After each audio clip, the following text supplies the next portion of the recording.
Welcome to Wicked Shizuku's Reviews, bringing you a southern perspective on books, movies, music, and much, much more.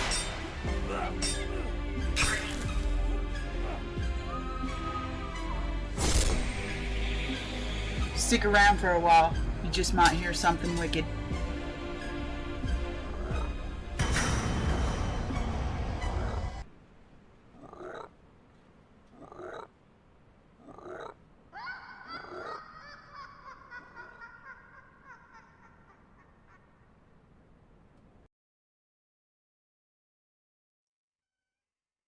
And hello again, everyone. Welcome back to Wicked Shizuku's Reviews. And if you're new here, please rewind into the playlist and you will be able to find the very beginning of all of these reads on episode 2, since it's a Tuesday read. So, I will be going into American literature today. And let's pop over to our reading screen.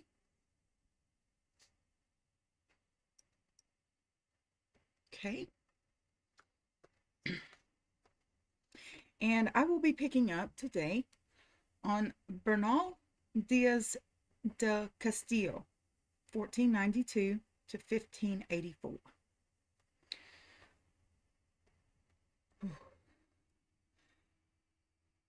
Bernal Diaz del Castillo, born in the town of Medina del Campo, in the Spanish province of Castillo,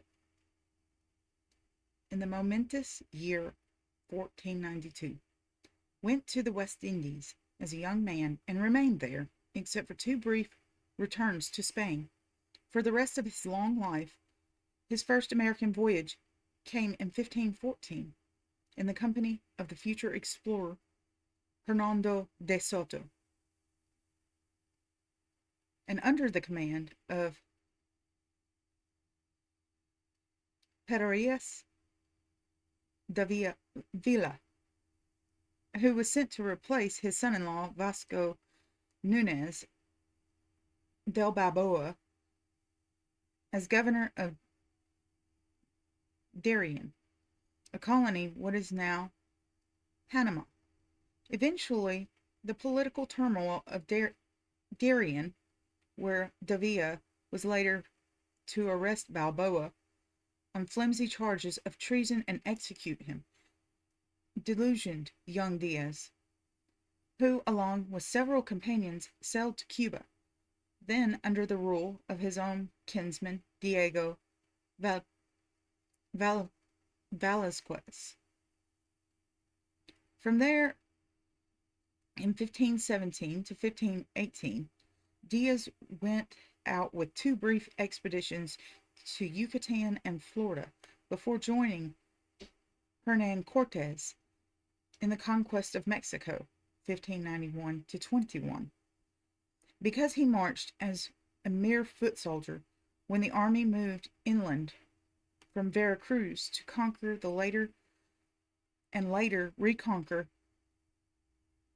Tenochtitlan, Mexico City, Diaz knew the grim story in vivid detail. Many years later, the lone survivor of all the conquistadors, living in modest circumstances on a small land grant in Guatemala, he at last undertook to put on paper what he could recall. The tale was the only thing, he said, that he had to leave his children and grandchildren. I am now an old man, over 84 years of age, and have lost both sight and hearing, and unfortunately I have gained no wealth to leave my children and descendants, except this true story, which is a most remarkable one, as my readers will presently see. Among the remarkable features of the true history of the conquest of New Spain is the fact that Diaz never seemed to have regretted the violence that flooded Mexico with Aztec blood, or the subsequent enslavement of natives there. He had the ordinary soldier's gift, however, for telling what he had seen without dwelling on the official justifications for all the violence and suffering he was party to. As a consequence, his prose catches with rough power this extraordinary meeting of two civilizations as they vied for the control of Mexico. During the last siege of the city for several days, he watched across the battle lines as the Aztecs executed captive Spaniards, their chests struck open and their palpitating hearts drawn out, and he found his own courage weakened. I came to fear death more than ever in the past. Before I went into battle, a sort of horror and gloom would seize my heart, and I would urinate once or twice and commend myself to God and his blessed mother. Such experiences changed Diaz profoundly. Late in his account of the fall of the city, he confessed that even now, more than 60 years later, he could never sleep through the night. Some may ask when we slept during the conquest and what our beds are like. They were nothing but a little straw and a mat, and anyone who had a curtain put it underneath him. We slept in our armor and sandals, with our weapons close beside us. I grew so accustomed to sleeping this way that after the conquest of New Spain I kept the habit of sleeping in my clothes and without a bed. Even now, when I go to the villages of my encomienda, I do not take a bed, or if I sometimes do, it is not because I want it, but because some gentlemen are traveling with me, and I do not want them to think that I do not possess a good bed. But I always lie down fully dressed. What is more, I can only sleep for a short time at night. I have to get up and look at the sky and stars and walk about for a bit in the dew. The passage is especially suggestive, but in some ways it is typical of the artless power of the whole long narrative. Few writers of the age of conquest told such concrete tales, full of sights and sounds, beauties and horrors, all of it amounting to an ironic commentary on the Christian culture of Europe. From the History of the Conquest of New Spain. Footnote. The text from the Conquest of New Spain, translated by J. M. Cohen, 1963. Gifts presented to Cortes. About this time, footnote, April 1519, when Cortes had arrived in the vicinity of future Veracruz and the port of San Juan de Ulua on the Gulf coast of Mexico, but had not yet ventured far inland.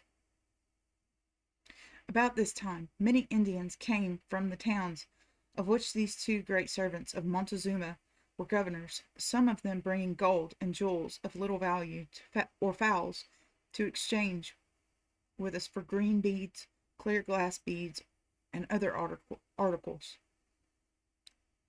In this way we kept ourselves fed, for almost all the soldiers had brought goods for barter, and we had learnt in Grijalva's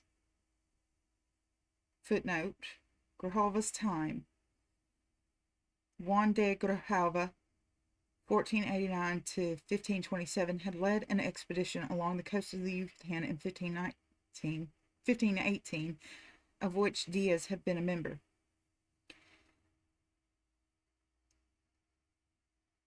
Grijalva's time that beads were a good thing to bring. 6 or 7 days passed in this way. Then one morning, in Tyndall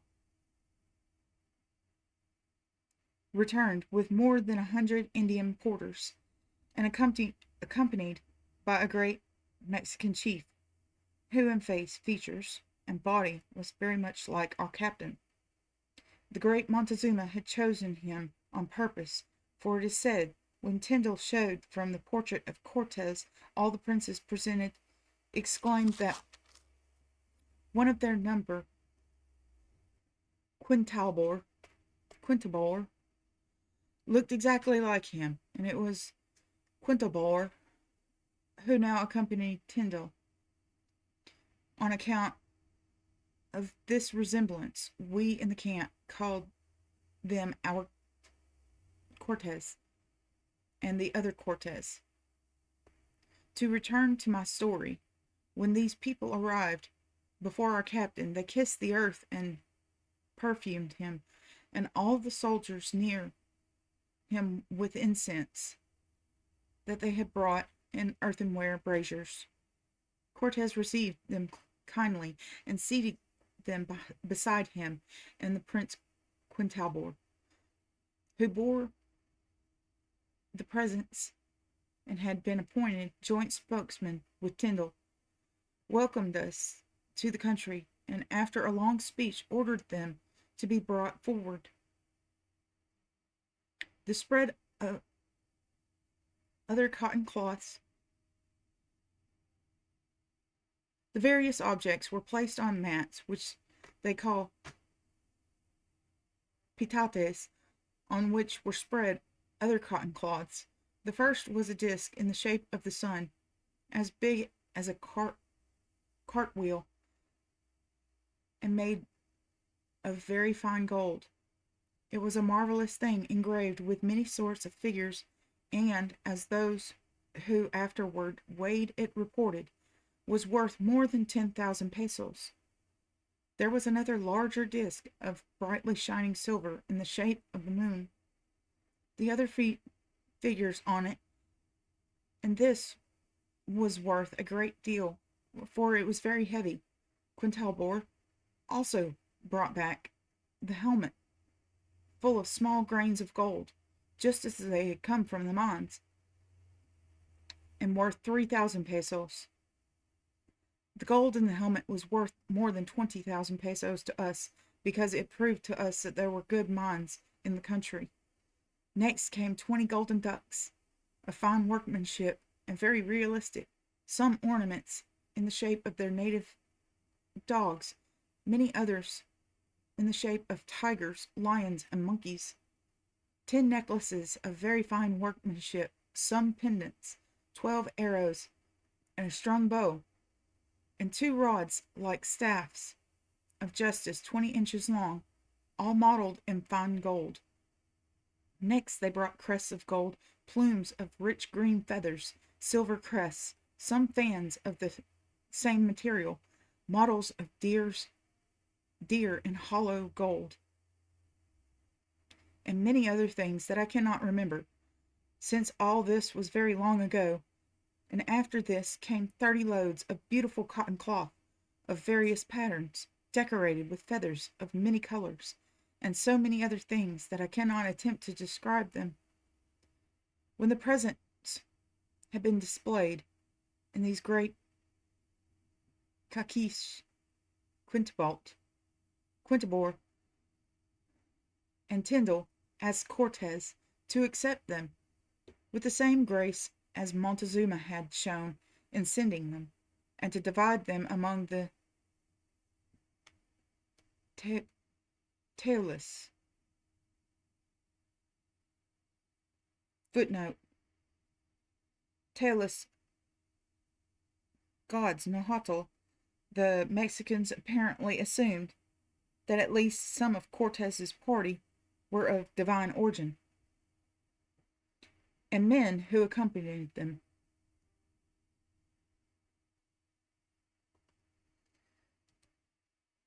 Cortez accepted the gifts with delight, whereupon the ambassadors told him that they wished to repeat the message with which Montezuma had charged them. First, that he was pleased such valiant men as he had heard we should come to his country, for he knew what we had done at Tabasco. Footnote: Cortez had arrived at the mouth of Tabasco River, south of the future Vera Cruz, on the Gulf coast of Mexico, in late March the year before. Grijalva had found the Mayans were friendly, but Diaz reports that in 1519 they attacked Cortez, who lost a shoe in the mud. Diaz received an arrow wound in the thigh.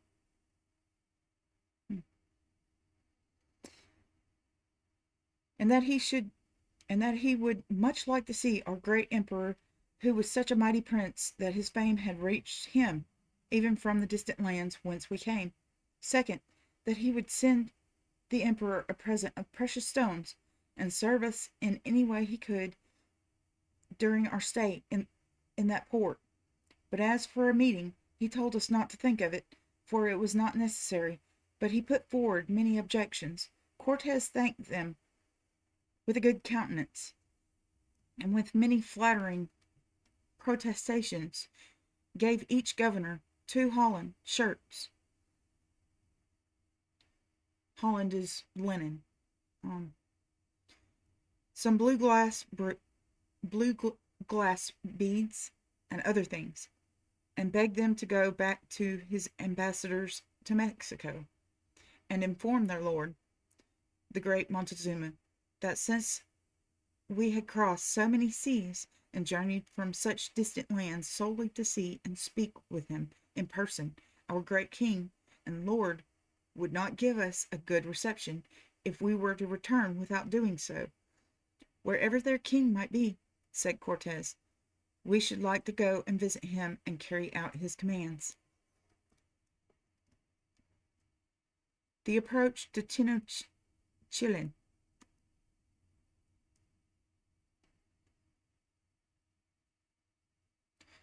Next morning we came to a broad causeway and continued our march towards Iztapalapa. And when we saw all those cities and villages built in the water, and other great towns on dry land, and in that straight and level causeway leading to Mexico, we were astounded. These great towns and queues, temples, and buildings rising from the water, all made of stone, seemed like an unchanged vision from the tale of Amadis,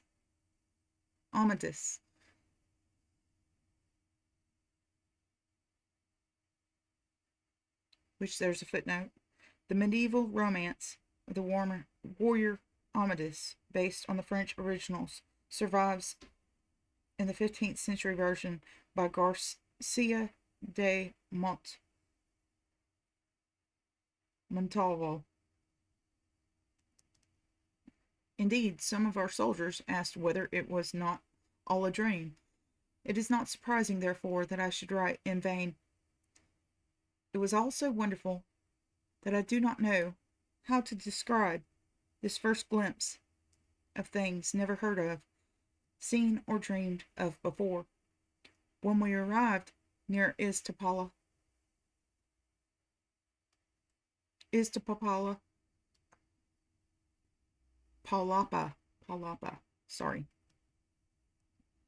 we beheld the splendor of the other Caciques who came out to meet us. The lord of that city, whose name was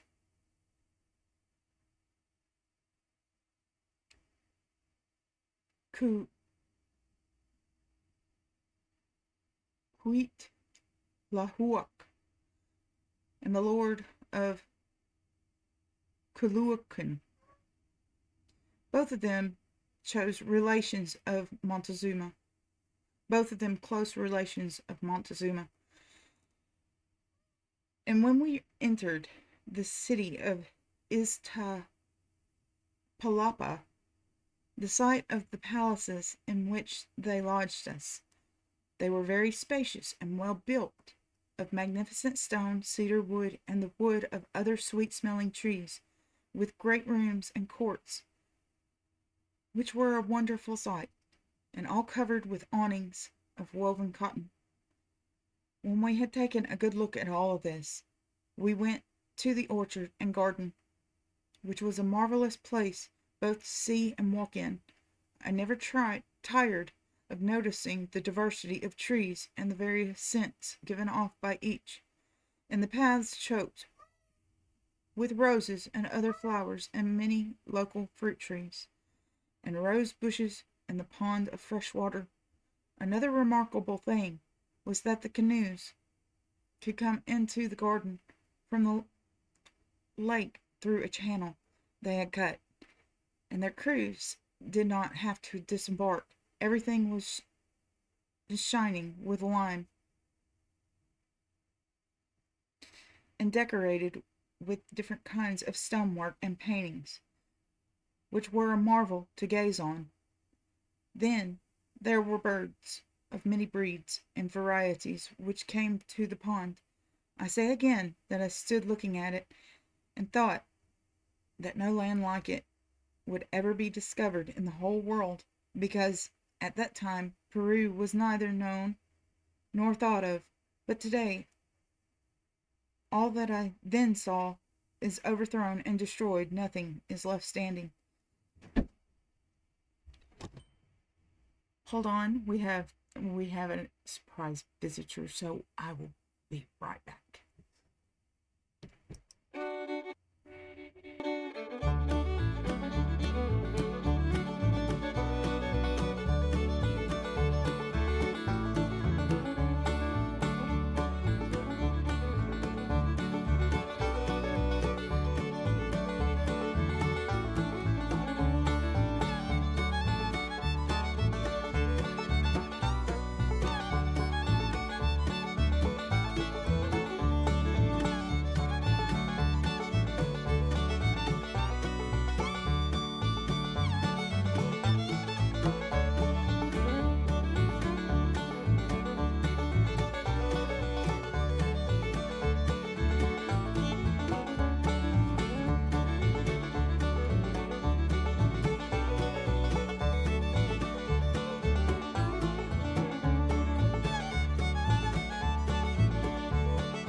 Okay, sorry about that.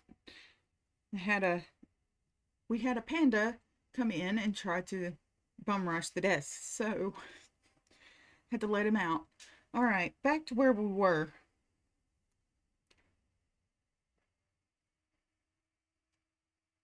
The caciquus of that town and of Coyoacan brought us a present of gold worth more than 2,000 pesos, and Cortez thanked him heartily for it.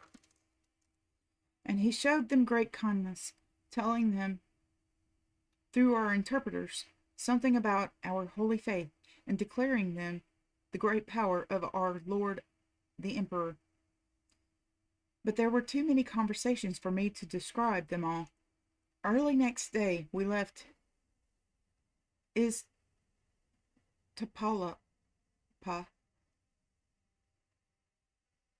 with a large escort of these great caciques, and followed the causeway, which is 8 yards wide and goes so straight to the city of Mexico that I do not think it curves at all. Wide enough it was. It was so crowded with people that there was hardly room for them at all.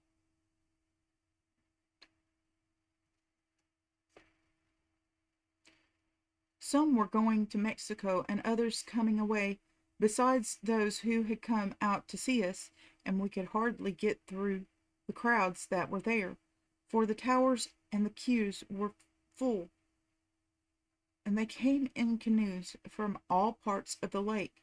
No wonder, since they had never seen horses or men like us before. With such wonderful sights to gaze on, we did not know what to say, or if this was real, what we saw before our eyes. On the land side there were great cities, and on the lake many more. The lake was crowded with canoes at intervals along the causeway. There were many bridges, and before us the great city of Mexico. As for us, we were scarcely 400 strong, and we remembered the words and warnings of people of the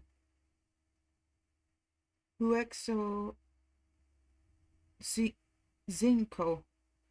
and beware of entering the city of Mexico, since they would kill us as soon as they had us inside. Let the interested reader consider whether there is not much to ponder in this narrative of mine. What men in all the world have shown such daring? But let us go on. We marched along our causeway to a point where another small causeway branches off to another city called Coyoacan, and there, beside some tower-like building, which were their shrines, we were met by many more caciques and dignitaries in rich cloaks. The different chieftains who wore different brilliant liveries, and the causeways were full of them. Montezuma had sent these many caciques in advance to receive us, and as soon as they came before Cortez, they told him in their language that we were welcome, and as a sign of peace, they touched the ground with their hands and kissed it. There we halted for some time while Cacamatzin, the lord of Texcoco, and the lords of Iztapalapa, Tacuba, and Coyoacan went ahead to meet the great Montezuma, who approached in a rich litter, accompanied by other great lords and feudal caciques who owned vassals. When we came near to Mexico, at the place where there were some other small towers, the great Montezuma descended from his litter, and these other great caciques supported him beneath a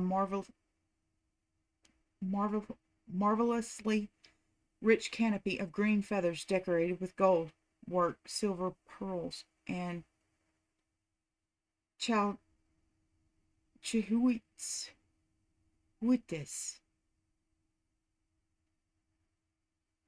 Chalchihuites. So that has a footnote as well. Chalchihuites was the Aztec goddess of freshwater bodies because her name, translated as she who wears a jade skirt. Diaz seemed to be using it here as a term for jade stones, which hung from a sort of border. It was a marvelous sight. The great Montezuma was magnificently clad in their fashion and wore sandals of a kind for which their name is cotoras, the soles of which are of gold and in the upper parts ornamented with precious stones. And the four lords who supported him were richly clad in garments that seemed to have been ready for them on the road, so that they could accompany their master, for they had not worn clothes like this when they came out to receive us. There were four great Cossacks who carried the canopy above their heads, and many more lords who walked before the great Montezuma, sweeping the ground on which he was to tread, and laying down cloaks so that his feet should not touch the earth. Not one of these chieftains dared to look him in the face. All kept their eyes lowered most reverently, except for those four lords, his nephews, who were supporting him. When Cortez saw, heard, and was told that the great Montezuma was approaching, he dismounted from his horse, and when he came near to Montezuma, each bowed deeply to the other. Montezuma welcomed our captain, and Cortez, speaking through Donna Marina, a native woman of high caste who was disowned by her mother and stepfather in favor of Marina's half-brother, Cortez made crucial use of her as an interpreter and a negotiator. Answered by wishing him very good health, Cortez, I think, offered Montezuma his right hand, but Montezuma refused it and extended his own. When Cortez brought out a necklace which he had been holding, it was made of those elaborately worked and colored glass beads called margaritas, of which I have spoken, and was strung on a gold cord and dipped in musk to give it good odor. This he hung around the great Montezuma's neck, and as he did so attempted to embrace him, but the great princes who stood around Montezuma clasped Cortez's arms to prevent him, for they considered this an indignity. Then Cortez told Montezuma that it rejoiced his heart to have seen such a great prince, and that he took his coming in person to receive him and the repeated favors he had done him as a high honor. As this, Montezuma made him another complimentary speech, and ordered two of his nephews, who were supporting him, the lords of Texcoco and Coyoacan, to go with us and show us our quarters. Montezuma returned to the city with the other two kinsmen of his escort, the lords of Cuitlahuac and Tacuba, and all those grand companies of Cossacks and dignitaries who had come with him returned also in his train. And as they accompanied their lord, we observed them marching with their eyes downcast, so that they should not see him, and keeping close to the wall as they followed him with great reverence. Thus space was made for us to enter the streets of Mexico without being pressed by the crowd. Who could now count the multitude of men, women, and boys in the street, on the rooftops, and in canoes on the waterways, who had come out to see us? It was a wonderful sight. As I write, it all comes before my eyes as if it happened only yesterday.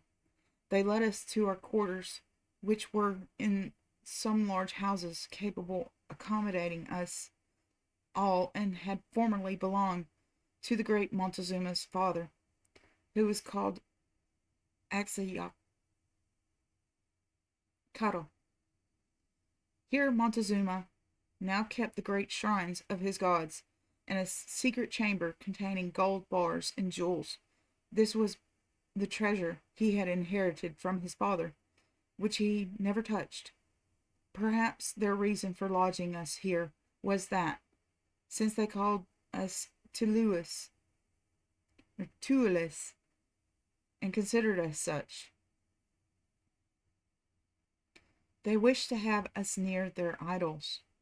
In any case, they took us to this place, where there were many great halls, and a dais hung with a cloth of their country for our captain, and matting beds with canopies over them for each of us.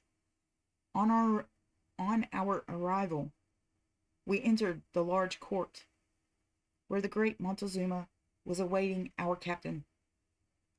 Taking him by the hand, the prince led him to his apartment in the hall where he was to lodge, which was very richly furnished. In their manner, Montezuma had ready for him a very rich necklace made of golden crabs, a marvelous piece of work, which he hung around Cortez's neck. His captains were greatly astonished at this sign of honor, and after this ceremony, for which Cortez thanked him through our interpreters, Montezuma said, Malinche, you and your brothers are in your own house. Rest a while. Then he returned to his palace, which was not far off, and we divided our lodgings by companies, and placed our artillery in a convenient spot. Then the order we were to keep was clearly explained to us, and we were warned to be very much on the alert, both the horsemen and the rest of us soldiers. We then ate a sumptuous dinner, which they had prepared for us in their native style. So, with luck on our side, we boldly entered the city of Tenochtitlan,